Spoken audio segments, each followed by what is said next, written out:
Selam aleikum hoç, Allahu ju shpërbleft. Çka kemi drejt ndaj një borxhliu që nuk interesohet për ta kthyer borxhin vetëm nxjerr arsye kot e kot. Borxhi, nuk e di a din besimtar që përcjellin emisionet tona, ajeti më i madh Kur'an është ajeti i borxhit. Edhe para 1400 viteve kur s'ka pas letër dhe laps, Allahu ka kërkuar në Kur'an që kur të jepet borxh apo kur të merret borxh të regjistrohet edhe të ketë dëshmitar për dhënien dhe marrjen e borxhit. A kupton? Domethënë, e para domethënë kur të japësh borxh, kur të marrësh borxh shkruaje. E dyta kur të japësh borxh, kur të marrësh borxh, merr dëshmitar. E treta kur të japësh borxh, kur të marrësh borxh, cakto afate. Edhe kjo është mekanizmi i parë që të mbron domethënë nga ikja për përgjegjësisë të borxhliut. E dyta, i këshillojmë borxhlit, nëse ka ardha fati me kthi borxhin dhe ti s'ke arrit me mbledh parët, shko te borxhdhënësi, kërko falje për vonesë dhe kërko fatëri. Kjo është më burnore dhe më e ndershme se sa me ik. Se në momentin që ti ik, e thën marrveshjen edhe hub besimin. Edhe ti mund bosh problem për borxhdhënësin, po edhe për shoqërinë. Edhe bin që këta borxhli që nuk arrin me kthi borxhin në vakt, edhe i ikin pastaj ballafaqimin me borxhdhënësin, edhe hub besimit e këtë njerëzit. Edhe kur vjen një borxhli që ka një rast shumë specifik, shumë emergjent, li borxh dikush, ai ka mundësi me ndihmu pas ndihmon. Pse? Se thotë mbot si ai pari. Edhe është e vërtet, na kemi domodin informata për shumë njerëzve që japin borxhe, na thënë hoç me ta çel fletorën e borxhit që kam dhënë me 100.000 euro. Më pa thonë para disa muajve një shok, thoshte 300.000 euro për me ka njerëzit borxh. Ai nuk është biznesmen i madh. 300.000 euro thotë. Ku i mbledhën atë portë mia?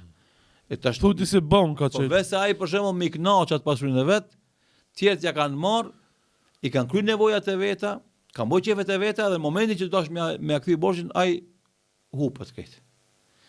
Edhe bin këta njerëz që domon humb besimin e njerëzit, edhe ata u bëjnë dëm edhe shumë rasteve që kanë nevojë reale, emergjente, edhe ai që ka parë se ndihmon se frika se edhe ky ka mos si rasti i parë i tjetër kështu me rast. Andaj ne i themi borxhliut në momentin që merr borxh vendose në zemrën tonë dhe lutë Allahun që të ndihmojë me kthi borxhin. E para, e dyta, nali këtë qefet tuja dhe këtë kapitali që të vjen mbledhe për të lau borxhin. Bile ule standardin tanë. Shkon minimum. Se çka ndodh, për shembull, kiti borxha, shifën rastet, ka borxha deri në fut, qefet cilen, saltanat cilen. Do thot, i ndron mobilet e shtëpisë, e ndron kerrin, e ndron saatin, e ndron telefonin, a kena ka borxhe.